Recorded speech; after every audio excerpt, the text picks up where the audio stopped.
Assalamualaikum warahmatullahi wabarakatuh. Selamat datang di podcast Kakak Media. Kali ini berliana bersama Kak Aina Syaza. Nah, hari ini podcast Kakak Media mengusulkan bertema tentang mengenal KKN Nusantara. Oke, nah mungkin Mbak Aina bisa perkenalan terlebih dahulu ya. Oke. Halo teman-teman, kenalin aku Aina Syaza Syazwina, mahasiswa semester 7 jurusan Pendidikan Bahasa Arab. Masya Allah sekali ya pendidikannya, pendidikan bahasa Arab jurusannya. Iya. Aduh, berat nggak sih Mbak di pendidikan itu, di jurusan itu? Kalau dibilang berat ya, tapi jurusan surga. Aduh, Masya Allah sekali, jadi ada irinya dikit gitu ya, tapi nggak apa-apa. Pasti setiap jurusan ada kelebihan dan kekurangannya. Iya, benar sekali. Oke, dengan tema mengenal KKN Nusantara ini pasti semuanya udah pada kepo ya teman-teman ya. Mungkin tadi kan udah perkenalan nih, ya udah perkenalan. Sekarang apa sih kesibukannya Mbak Aina ini? Untuk sekarang sih masih mahasiswa ya, masih semester 7, masih sebagai santri juga di Pondok Pesantren Al-Amin. Masya Allah, Al-Amin loh ya teman-teman ya. Iya. Aduh, ada kendala nggak sih Mbak gitu? Apa tertekan nggak sih? Kalau tertekan enggak, cuma ya udah itu kita jalannya seperti itu, ya udah nikmati aja gitu. Bener banget. Seru juga ya tapi ya. Seru banget. Apalagi kalau misalnya ikut KKN Nusantara bisa menjadi salah satu kayak alasan gitu ya bisa keluar. Iya benar juga. Jadi role model juga, langsung gitu? Viral saya di situ. Langsung viral ya. Iya benar sekali. Langsung diintegrasi ya, diinterogasi. Oke, kalau menurut Mbak Aina sendiri itu apa sih KKN Nusantara gitu? KKN Nusantara, kuliah kerja nyata tingkat Nusantara, yang mana salah satu program Kementerian Agama yang diikuti oleh beberapa perguruan tinggi keagamaan negeri di seluruh Indonesia. Oh, jadi itu khusus kayak yang agama-agama gitu kayak NU iya, gitu? Khusus karena kita didaungi oleh Kementerian Agama gitu. Seperti itu ya, jadi seru sekali ya, ini seluruh Indonesia ya? Iya, seru banget. Berarti nggak cuma Jawa Timur aja Nggak cuma Jawa Timur, dari Sabang sampai Merauke. Bahkan karena KKN Nusantara ya, dan itu perguruan tinggi keagamaan yang mengikuti ada dari IAIN, STAIN, UIN, IAKN. IAKN tuh apa Institut Agama Kristen Negeri. Oh gitu, Iya, ada juga dari Hindu. IAHN, Institut Agama Hindu Negeri. Ada yang ikut. Ternyata saya juga baru tahu ya. Ada yang kayak gitu juga gitu. Kalau boleh tahu itu dari daerah mana itu, yang Hindu, Kristen? Kalau yang Kristen itu sebagai co-host dari Tanah Torajanya sendiri. Kalau yang Hindu dari Bali. Gitu. Iya. Ternyata banyak sekali ya. Banyak banget. Oke. Mungkin kita juga harus tahu dong tujuannya KKN Nusantara itu apa sih? Kalau dari tujuan KKN Nusantara itu sendiri guna untuk memberikan kesadaran serta memperkuat komitmen dan untuk memberikan wujud nyata ya implementasi interaksi masyarakat dalam bingkai moderasi beragama, karena sesuai dengan tema KKN Nusantara tahun 2023 adalah moderasi beragama. Seperti itu. Gitu ya, jadi biar bisa meluas gitu ya iya, Mbak ya? meluas. Kalau sekarang nih, gimana sih perasaannya Mbak Aina ya setelah mengikuti KKN Nusantara? Apa ada yang beda ya Mbak ya? Kalau sekarang mungkin rasanya masih belum bisa move on ya. okay. Saking serunya, bayangin udah 2 bulan loh. Ada kenalan gitu ya Mbak? Banyak dong pastinya. Iya, banyak banget, sangat menambah relasi. Untuk pertanyaannya seneng apa enggak, apakah ada yang berbeda? Jelas seneng banget lah. Karena bisa menjadi salah satu wakil delegasi dari kampus, dari IAIN Kediri. Terus kalau ditanya apakah ada yang berbeda, jelas banyak yang berbeda. Kalau saya pribadi kemarin itu sempet culture shock di sana, karena dengan kebudayaan yang belum pernah saya dapati di Jawa, terus melihat secara langsung jadi kayak, hah kok gitu? Iya. Seru ya ternyata gitu, perbedaan itu ternyata seru, bukan kok malah kamu berbeda, saya berbeda, terus kita beda, kita nggak bisa bersama, enggak ya? Justru malah kita berjalan berdampingan, kita bersama gitu. Bisa nyatu bisa, gitu kan bisa ya? nyatu. Bisa mengemukakan perbedaan pendapat gitu. Benar. Kalau boleh tahu nih, Mbak Aina itu ditempatin di daerah mana sih? Kalau untuk tahun ini ya, KKN Nusantara itu tempatnya dilokasikan di Tanah Toraja, Sulawesi Selatan. Jauh banget ya? Jauh banget, harus pakai pesawat ke sana. Oke. Tapi kalau untuk saya pribadi kemarin itu ditempatkan di Kelurahan Rantekalua. Iya, di Dimana kelurahan. tuh? sebenarnya nggak pelosok-pelosok amat ya dibanding dengan teman-teman posko yang lain. Kalau teman-teman posko yang lain itu ditempatkan di Lembang. Mungkin Mbak tanya apa sih Lembang itu? Iya bener, tahu. Lembang itu kalau di kita tuh sebutannya desa. Oh desa. Iya, cuma di sana katanya menggunakan kata Lembang.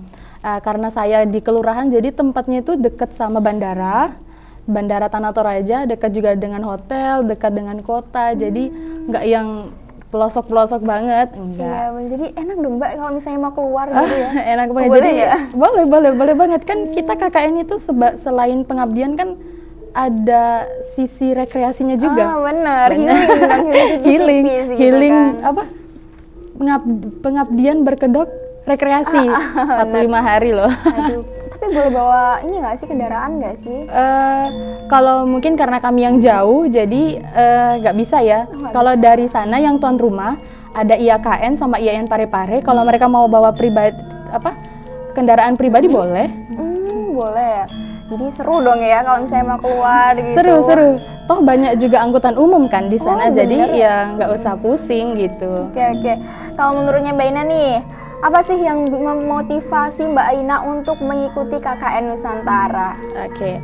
Kalau ditanya motivasi, jujur pribadi I love challenge. Oh, challenge. Iya. Oke. Saya suka banget dengan tantangan. Apalagi ya ketika kemarin itu pengumuman KKN di IAIN Kediri itu hanya dilaksanakan di Kediri saja. Iya bener banget. Bener ya, itu iya. banyak banget yang komplain juga. Iya bener. Nggak bisa jalan-jalan nih ya. Banyak pro dan kontra. Ya mohon maaf. Kalau cuma di Kediri, yang rumahnya Kediri gimana gitu. Maksudnya kayak ya udah gitu. Pengalaman aku cuma di Kediri aja. Iya di Kediri gitu kan. doang. Akhirnya dengar-dengar yang tahun lalu KKN Nusantara tahun lalu itu ada 2 tempat, Manado sama Papua yang tahun lalu. Kemudian cari info nih, saya cari info ternyata yang tahun ini di Tanah Toraja. Jadi kayak wah Tanah Toraja ikut nih, harus ikut coba akhirnya kan. Aduh harus banget sih Mbak ya. Harus coba gitu iya, ya. karena challenging kan, harus ya karena suka tantangan gitu. Pasti susah ya Mbak ya untuk masuk dalam salah satu delegasi KKN Nusantara. Kalau boleh tahu seleksinya tuh apa aja sih? Kalau kemarin dari kampus sendiri itu seleksinya ada 2, seleksi berkas dan seleksi tahap wawancara. Oh gitu. Kalau boleh tahu ada isinya nggak sih Mbak? Iya. Ada ya? Lebih ke artikel opini sih. Oh opini. Iya, opini kita bagaimana sih pandangan kita atau argumen kita mengenai moderasi beragama, karena kan temanya moderasi beragama. Apakah mahasiswa yang mengikuti ini pro atau kontra terhadap tema tersebut? Kan ini suatu yang berlawanan. Toh saya juga itu setuju dengan argumen moderasi beragama, karena gini, saya hidupnya itu di Papua Mbak. Oh Papua ya ternyata, asli Iya. Papua Mbak? Enggak, saya aslinya Lamongan. Oh sama Oh, ya? iya. Tadi udah kenal belum sih? Belum. Saya tuh aslinya Lamongan, tapi Iya. tinggalnya di Papua. Jauh ya? Jauh, timur, paling timur atau lebih timur dari Toraja. Terus mau tahu nih, di Toraja itu sama nggak sih bentuk toleransinya seperti di Papua? Oh Gitu. Ya memang sama-sama ada unsur toleransi, tapi sama nggak sih? Cuma ya udah mau lihat aja gitu, di Papua sama di Toraja persamaannya apa, perbedaannya apa, kan memberikan wawasan juga buat kita. Tapi ternyata ada nggak perbedaannya itu? Kalau perbedaan ada. Coba sangat contohin ada. satu ya. Oke. Kalau kita sebut toleransi, mungkin toleransi itu hanya sebagai sikap ya, atau hanya sebagai perspektif kita doang. Benar. Toleransi saling menghargai. Saya menghargai kamu, kamu menghargai saya. Itu hanya statement.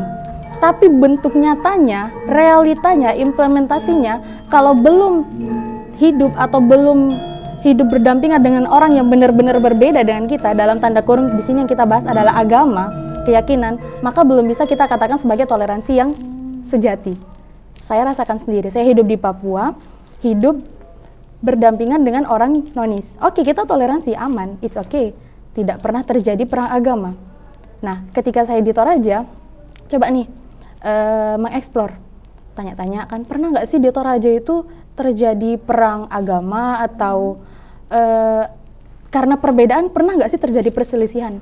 Bahkan di Toraja ini ya, for your information, Oke.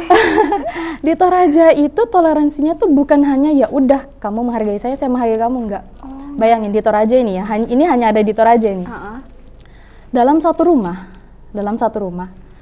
orang yang dalam satu keluarga, orang yang berbeda keyakinan, entah itu Islam, entah itu Kristen, entah Hindu dan agama yang lain, bisa hidup dalam satu rumah dan tidak terjadi apa-apa. Wah, sangat percaya sekali ya Mbak ya. Percaya, karena apa? Hablum minallah atau apa namanya? Untuk dengan Tuhannya, hubungan dia dengan Tuhan, ya udah hanya dia dan Tuhan aja yang tahu. Kalau hubungan sosial hablum minannas ya udah gimana sebagaimana mestinya kita kan makhluk sosial. Tapi untuk hubungan dia dengan Tuhan ya udah hanya dia dan Tuhan aja yang tahu. Bayangin kita belum pernah dapat loh di Jawa atau mungkin saya sendiri di Papua belum pernah mendapati dalam satu rumah ada beberapa agama yang hidup berdampingan. Iya benar. Gitu. Jadi itu yang membedakan di Toraja dan ya khususnya karena saya tinggalnya di Papua kan jadi belum pernah mendapatkan itu. Itu sih wawasan yang paling wah gitu. Iya sih sangat wah banget, saya wah juga banget. Ya kayak kaget banget ya kok bisa ya di Toraja kayak gitu. Sangat menginspirasi banget ya teman-teman. Nah pastinya juga banyak perbedaan ya Mbak ya di antara KKN Nusantara sama di Kediri. Kira-kira nih banyak nggak sih temennya Mbak Aina nih yang kayak misalnya tuh aduh enak di sana daripada di lokal-lokal sini aja gitu, ada nggak perbedaannya? Kalau dari teman-teman ya mungkin dari lihat kehidupan saya selama di Toraja, mungkin dari story atau mungkin dari cerita setelah saya kembali, enak ya di sana. Enaknya gini, ya mungkin itulah tadi beberapa alasan kenapa kok saya nggak memilih KKN reguler.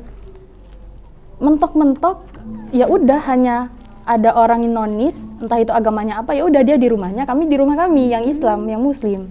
Di Toraja kan nggak gitu. Iya, langsung sama-sama gitu ya. Bahkan ya di Toraja itu karena nilai toleransinya sangat tinggi loh ya, saya katakan sangat tinggi, karena saya mengalami sendiri.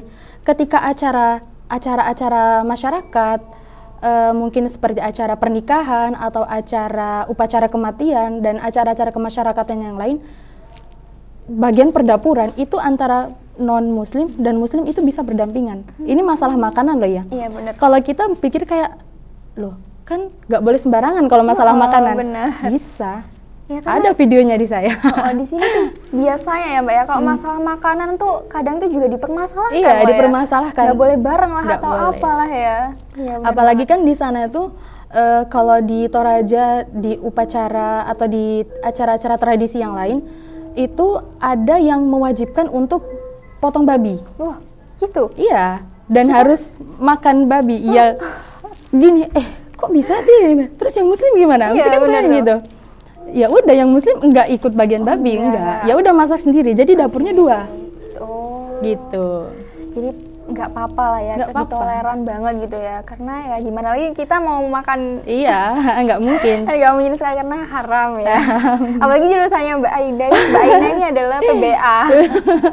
Jurusan surga sekali. Mungkin ada nih tantangan yang dihadapi oleh mahasiswa yang menjalani KKN Nusantara. Kalau untuk saya pribadi ya, tantangan yang pertama itu lebih ke culture shock. Pasti kaget banget. Kaget. Ya seperti tadi yang sudah dijelaskan kan, kayak saya nggak pernah mengalami itu, terus di sana harus melihat, hah kok gitu? Pertama itu jelas. Tapi ya udah 2 minggu udah terbiasa gitu. Terus yang kedua menantangnya itu di cuaca sih kalau saya. Dingin atau panas? Toraja itu pegunungan guys. Toraja itu dingin banget. Bisa ya cuaca di sana itu sampai 9 sampai 10 derajat. Wah, kebayang Korea dinginnya. Aja ya. Jadi kami itu ya, ini jangan diikuti. Gimana tuh? Kalau belum 3 hari kami nggak mandi. Nggak apa-apa ya, karena dingin banget gitu. Dingin banget pagi atau tidur siang aja itu. Kita sekarang tidur siang normalnya masa ya pakai selimut. Di sana kami tidur siang pakai selimut. Saking dinginnya loh tidur siang, menter-menter panas gitu. Tapi kalau pagi hari itu berapa derajat ya? Aduh, nggak kebayang. Bahkan kami tuh kalau belum cerah, belum terang di luar, kami belum mau bangun. Saking dinginnya. Waktunya tuh sama apa beda sih Mbak antara di sini sama di Toraja gitu? Kalau Toraja itu waktu Indonesia Tengah, WITA. Kalau kita kan WIB ya. WIB. Oke. Ada nggak sih Mbak dampak KKN Nusantara terhadap perkembangan sosial dan ekonomi di daerah tersebut? Oke. Kalau untuk dampak dari KKN Nusantara sendiri ya ke perkembangan sosial di sana, mungkin teman-teman sudah nangkap dari tadi yang saya bicarakan, kalau di sana sosialnya itu udah bagus. Artinya dalam nilai toleransi, moderasi itu sudah ada gitu, mereka sudah mengimplementasikannya. Tapi gini, kami hadir di sana itu membawa wajah Nusantara. Iya. Kalau dari posko saya sendiri ya, itu ada dari Padang, dari Gorontalo, dari Kendari, ada dari Jember, ada sesama Jawa, ada dari Parepare sendiri dari tuan rumah, ada dari Medan. Wajah Nusantara hadir di sana. Jadi kami itu sebagai jembatan di sana. Mungkin ketika acara atau ketika pernikahan ya, atau mungkin ketika apa gitu, ada dua agama yang duduk bersamaan. Gini, contoh, Pak Pendeta mau nawari makanan ke yang Muslim. Jelas kami yang Muslim kan kayak aman nggak ya gitu.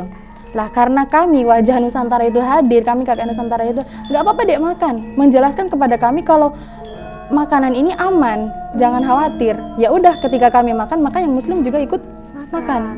Nah, kami sebagai fasilitator di situ, sebagai jembatan di situ, meyakinkan kalau memang ya udah nggak akan terjadi apa-apa. Ini aman. Gitu ya? Kecuali kalau memang dari dua agama yang berbeda ini sudah sangat kuat ya, oh pokok saya nggak boleh makan itu, oh dia nggak boleh kayak gini, oh kami nggak boleh kayak gini. Tapi dengan hadirnya kami di situ, it's okay aja. Iya benar-benar. Banyak ya Mbak ya untuk poskonya gitu? Kalau kemarin itu poskonya ada 30 posko yang dilokasikan di Toraja. Setiap posko ada berapa orang? 10 sampai 11. Jadi lumayan ya, nggak terlalu berat-berat banget gitu? Nggak terlalu berat. Beratnya mungkin di sini sih untuk kan kita sama-sama orang baru kenal dan harus hidup berdampingan selama 45 hari. Orang yang belum kenal loh, bayangin. Harus hidup dalam satu rumah, dalam satu posko. Ya itu agak berat. Apa sih Mbak program-program KKN yang paling umum diadakan di daerah-daerah luar Jawa gitu? Kalau untuk program KKN, ini kita bahasnya ke program kerja ya berarti. Karena temanya itu adalah moderasi beragama, jadi seminar moderasi atau mungkin ke peningkatan UMKM di sana. Kalau bicara UMKM ya ini sedikit agak unik juga. Di poskoku itu banyak itu penjual labu siam, banyak memproduksi labu siam. Masyarakat di sana itu tahunya labu siam itu ya udah hanya sebagai sayur doang. UMKM ya, kita bicara UMKM. Nah, masyarakat di sana itu kurang inovasi, kurang kreasi gimana sih labu siam itu biar bisa jadi yang lain, nggak jadi sayur doang. Mungkin mbak-mbak atau teman-teman tahu juga kalau sayur labu siam ya udah buat sayur santan, buat sayur asem atau buat tumis-tumisan yang lain. Nah, karena hadirnya kami di situ memberikan ide, memberikan kreasi, memberikan inovasi terbaru, kami olahlah kemarin tuh labu siam menjadi keripik. Enak tuh katanya. Enak banget, bahkan itu di packing dari packaging bagus, terus dijual. Jadi nilai ekonomis. Satunya berapa Mbak kalau boleh tahu?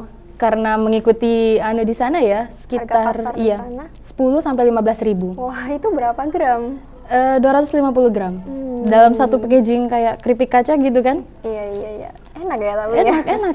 Nggak hanya itu sih, karena kan kami ada yang dari YN Kediri itu, dari posko yang lain itu ada yang membuat lulur dari biji kopi. Ada yang membuat teh dari kopi, dari daun kopi. Ada yang membuat keripik gedebok pisang. Mungkin umum ya keripik gedebok, tapi ada campuran pamerasan. Oh, berarti ada inovasinya lagi. Iya, ada campuran Torajanya juga gitu. Gitu. Oke Mbak, ini mungkin ya, bagaimana sih peran pemerintah daerah dalam mendukung pelaksanaan KKN di wilayahnya? Kalau peran pemerintah dari Tanah Toraja sendiri ya sangat mengapresiasi. Lah kebetulan kemarin kami itu pembukaannya di kantor Bupati di Tanah Toraja. Iya, jadi tempat pembukaannya di situ. Lah setelah dari kantor pembukaan baru kami dipencar, dijemput sama kepala-kepala Lembang atau kepala-kepala desa. Nah itu pemerintah di sana, kebetulan di sana yang menjadi pembicara adalah Bapak Wakil Bupati sendiri sangat mengapresiasi. Bahkan meminta kami untuk sangat memanfaatkan kegiatan ini, menggali potensi, mengeksplor Tanah Toraja dengan sangat maksimal. Oke. Kalau pembukaannya tuh kayak seru banget ya pastinya ya. Seru, rame banget. Ini salah satu jaket dikasih pembagian. sana? Iya, jaket. Ya kenapa jaket? Karena kan di sana dingin ya. Oh iya benar. Jadi ya. tuan rumah memberikan kami jaket. Gitu. Terus nih, apakah terdapat perbedaan dalam budaya dan tradisi lokal waktu Mbak Ainani menjalani KKN? Kalau budaya yang di sana ya, kalau kita kan normalnya kalau apa sih namanya upacara kematian, kalau kita ya udah kalau sudah meninggal udah dikubur. Kalau di Toraja itu ada namanya Rambu Solo. Oh iya. Ada namanya Rambu Solo. Rambu Solo ini upacara kematian sebelum mengantarkan jenazah ke tempat peristirahatan terakhir. Perlu ditahu juga masyarakat Toraja itu tidak meninggal langsung dikubur enggak. Ada yang dimasukkan ke gua. Oh gitu. Ada yang diawetkan dulu dan ada yang langsung. Jadi kita harus tetap ikut berpartisipasi ikut juga. Berpartisipasi. Saya kemarin ikut ibadah mereka loh. Wah. Enggak takut tuh, Mbak? Enggak, ya itu tadi kita sama Tuhan ya udah kita sama Tuhan aja. Kan itu aja ya iya, pokoknya. Niatnya kan kita belajar ya di sana. Gitu. Jadi ya itu Rambu Solo itu apa upacara yang memang sakral dan itu enggak hanya ya udah upacara, enggak. Banyak itunya, banyak tahap-tahap sebelum jenazah itu mau dimasukkan ke gua atau mau dikubur atau gimana gitu, banyak. Ada mak nenek itu ketika jenazah itu diawetkan artinya nggak langsung dikubur, beberapa tahun kemudian jenazah itu diangkat lagi, dibersihin gitu ya. Iya, diganti baju. Karena kenapa? Masyarakat Toraja itu sangat memuliakan para leluhur yang sudah mendahului. Tidak hanya itu, ada juga tradisi potong tedong. Tedong itu kalau di kita kerbau. Oh, kerbau. Kerbau, namanya di sana tedong. Mahal banget tuh tedong. Bisa berapa? Seharga mobil. Wah. Jadi ada upacara untuk potong tedong. Jadi misalkan satu nenek yang meninggal, nanti berapa tedong yang dipotong untuk upacara. Kayak bacaan gitu. Iya, kayak bacaan. Tahlilan gitulah. Tahlilan. Bener-bener. Iya. Untuk upacara kematian. Oke. Sekarang nih Mbak, apa manfaat yang bisa diperoleh mahasiswa dari pengalaman KKN Nusantara? Kalau manfaatnya jelas ya untuk menambah wawasan, sangat menambah. Menambah relasi juga karena tingkatnya Nusantara. Berarti kita mendapatkan teman-teman yang ya dari Sabang sampai Merauke, terus mendapatkan rekreasi juga sih. Benar. Tapi biayanya ya Mbak yang. Oh gitu. Kalau biaya, kalau dari kampus kemarin menanggung perjalanannya. Perjalanan iya, per orang ya? Per orang. Nah nanti kehidupan di sana tetap pribadi. Mahal tapi Mbak ya di sana? Iya, hampir sama kayak di Papua, lumayan mahal. Kalau sama Kediri ini aduh kecil banget gitu gak sih? Kecil banget kalau Kediri. Ya mungkin di Kediri bisa sampai 2 bulanan, di sana udah habis 1 hari. Iya. Cuma kalau kemarin saya itu agak hemat ya. Agak hemat banget. Hematnya kalau kayak masalah makan atau apa kami ya udah iuran, makan bareng, makan bareng. Mungkin borosnya di kayak beli perintilan, beli oleh-oleh gitu. Iya, harus ya, karena oleh-oleh itu harus ada gitu. Oke. Nah, sekarang bagaimana sih kerjasama antara perguruan tinggi dan pemerintah daerah dalam pelaksanaan program KKN tersebut? Oke. Jadi untuk perguruan tinggi, kami mempunyai IAIN Parepare sebagai tuan rumah. Namun lokasinya tuh bukan di Pareparenya, tapi di Tanah Torajanya. Lah, karena IAIN Parepare sebagai host, sebagai tuan rumah, kemudian bekerja sama dengan IAKN Toraja yang ada di sana sebagai co-host. Kemudian bekerja sama juga dengan perguruan-perguruan tinggi yang mengikuti. Kemarin itu ketika Monef, ketika monitoring dan evaluasi, beberapa rektor atau beberapa LP2M yang hadir langsung turun di Bandara Tanah Toraja, itu kami yang menyambut. Kebetulan poskoku karena dekat dengan bandara kan ya, jadi kami diajak sama panitia untuk menyambut serta mendampingi beliau-beliau dari rektor-rektor dari perguruan tinggi atau dari LP2M yang hadir di situ. Kalau satu posko itu yang dari IAIN Kediri ada berapa sih? Pencar. Oh, dipencar semua. Pencar. Ya? Berarti Mbak Aina ini sendirian Sendiri. ya? Waduh. Nggak ada yang nanti dari IAIN Kediri dalam satu posko 2 orang, enggak, pencar. Jadi kita harus friendly ya teman-teman. Jadi harus so asik, so humble ya. Ya harus bisa adaptasi gitu. Kadang orang-orang kan ada yang introvert banget gitu ya Mbak Ina ya. Jadi kita nggak bisa dong kalau nggak bisa menerapkan introvert tadi itu. Ini pesan juga untuk adik-adik mungkin yang mau ikut KKN Nusantara, jangan yang introvert, jangan yang kayak diusahakan lah ya, karena salah satu kesempatan banget nih. Kesempatan banget. Nah, kesannya Mbak Ina nih untuk ketika mengikuti KKN Nusantara, apa sih kesannya gitu? Kesannya ya luar biasa ya kalau bagi kehidupan sendiri, karena dapat mempelajari itu yang baru. Meskipun saya di Papua tadi udah dapat nih toleransinya seperti apa, tapi kan tidak berbeda dengan yang ada di Toraja. Itu sih yang paling besar di saya kesannya. Aduh, pasti seneng banget ya Mbak ya, apalagi seneng banget. Deg-degan gak sih Mbak waktu pengumuman itu? Gini, karena ini sebagian dari ikhtiar ya, asik. Karena ikhtiar. Jadi niat saya ikut ini ya udah ikut, kalau memang keterima alhamdulillah, kalau enggak ya udah. Enggak terlalu ambisi, karena kemarin dari IAIN Kediri itu ada 2 KKN, Nusantara dan Persemakmuran. Persemakmuran itu lokasinya di Malang. Jadi kayak ya udah, kalau nggak keterima Nusantara ya mungkin keterima di Semakmuran. Kalau nggak keterima Persemakmuran ya udahlah, lokal-lokal aja. Oh gitu. Untuk pendaftarannya juga bareng-bareng gitu Mbak? Bareng. Yang Nusantara sama Persemakmuran sama. Kami duduk wawancara sama-sama. Gitu. Oke, bagi tipsnya nih Mbak, apa aja sih yang perlu dipersiapkan untuk mahasiswa yang ingin mengikuti KKN Nusantara? Untuk persiapan ya, kalau saya ya, dari saya itu dari sekarang banyak-banyakan wawasan tentang Indonesia, tentang dunia luar.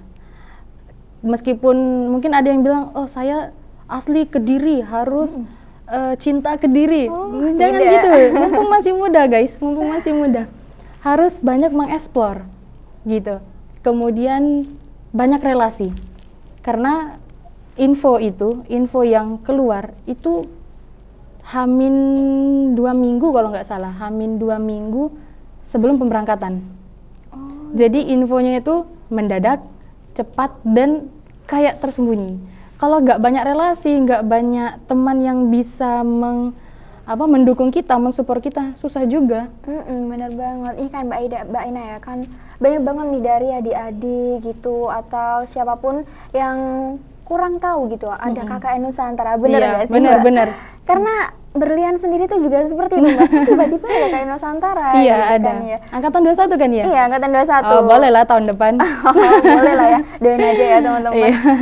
Itu kira-kira tuh dari mana sih Mbak? Maksudnya tuh pengumumannya tuh Mbak Aina tuh lihat-lihat sendiri dari mana atau ada di IG-nya IAIN Kediri? Kalau info kemarin tuh memang resmi keluar ya dari LP2M. Oh gitu. LP2M kan Lembaga Pengembangan Pengabdian Masyarakat. Jadi ada info resmi, tapi ya itu info itu keluar ketika kami sudah terbagi ke dalam posko-posko KKN reguler. Saya kemarin kalau ikut yang lokal, ikut KKN reguler itu di posko 63. Posko 36. Di mana?